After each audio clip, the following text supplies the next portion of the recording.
when we began to quantify things in the sport of cycling, what we did is we juxtaposed those relationships. We inverted them. And now power is seen as the only metric that matters. This is why we have coaches like the one that you mentioned who doesn't even look at heart rate. And maybe they don't look at cadence or torque either. They don't even separate power into the two constituents or components. And I'm not here to tell that you or anyone else that coach is doing it wrong. That's not my role. But I will say that in my opinion, the most important metric for any athlete always is RPE. Nothing else is more important. And for the exact reason we described why.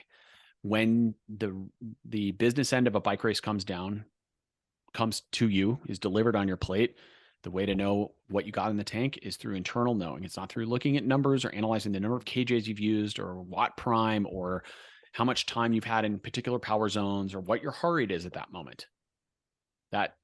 That's all just a bunch of gobbledygook.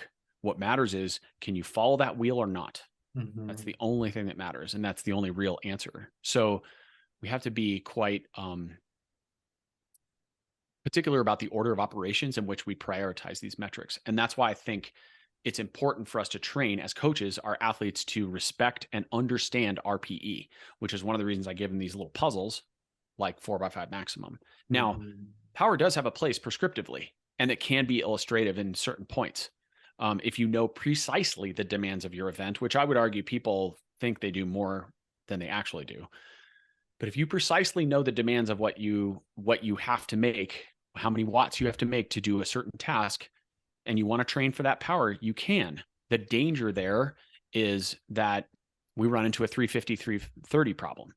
Because if you're convinced, if you have all this data and you have the world's biggest nerd coach who did all the analysis and all the spreadsheets and all the WKO5 and all the, what's that program called that projects your time on a course? Oh, not my Winsock. Yeah. Time split, best bike split. Yeah, best bike split. So they do the analysis of best bike split and they put in the GPX courses and blah, blah, blah, blah, blah. And they dork out on all the different permutations. And they're like, in order to win this time trial, you have to make 382 watts on this climb of 8 minutes, blah, blah, blah.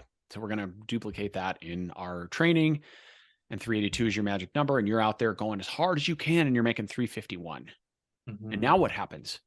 Your race is 3 weeks away and you have a meltdown and your training is arrested and stopped, or you have some sort of existential bike rider crisis and you suck and you're not good enough and you're not, then what happens? Many athletes will spiral into this negative wormhole of crappiness and self-reflection, and they can spiral right out of a good training program. And meanwhile, I have personally experienced many times where I've been making 350 as a metaphorical number when I needed to be making 382. And I did it for months on end, banging my head against a wall. And then I show up to a race day and somehow magically I made 400 and I smashed everybody. I've also had the inverse happen. But the bottom line is, if you become obsessed with the data and derailed by this preconceived notion of what your data has to be in order for you to win or be good enough, my opinion, you're missing the point of the sport, because it comes down to this belief system, which is one of my most hated expressions. I rarely use the word hate because I really don't hate many things other than leaf blowers. My most hated expression, which is it's of European origin, I'm quite certain. The expression is watts are watts. I hate this expression. It drives me insane. And it's born off a certain belief system. And there are instances where I'll say it is true, but I hate the expression. I hate it. And it makes riders miserable. It makes them cease enjoying the sport. Now, the fact is, if somebody's in that 350, 382 equation and they can't get their heads wrapped around it, and they're just really on the struggle bus,